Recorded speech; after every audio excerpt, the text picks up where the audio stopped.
त्यसो हो भने राष्ट्रलाई नेतृत्व दिन तयार हुनुहुन्छ फेरि?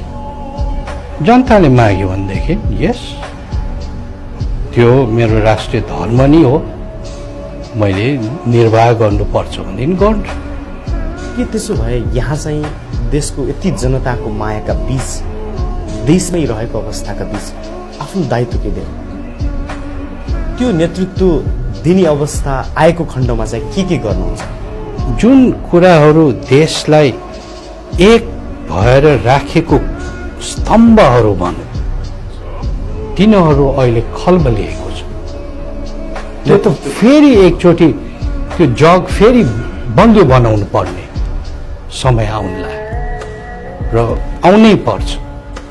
न त भनेदेखि यो देश हामीले चिनेको, हामी सानोमा हुर्केको देश रहन्न र छैन पनि अहिले। तपाईँले अनुभव गर्नुभएको छ छैन? मैले त अनुभव गरेको छु। कस्तो देश थियो यो? अहिले के छ? व्यक्ति व्यक्तिमा पनि द्वन्द्व, समाजमा पनि द्वन्द्व। यस्तो कुरा त राम्रो होइन नि एउटा देशमा।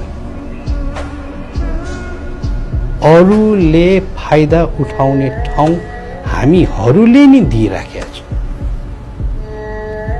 यो हाम्रो बेकुफी भयो कि अरूको खुबी भयो? त्यो नेपाली जनताले अब विचार गर्नुपर्ने समय आयो।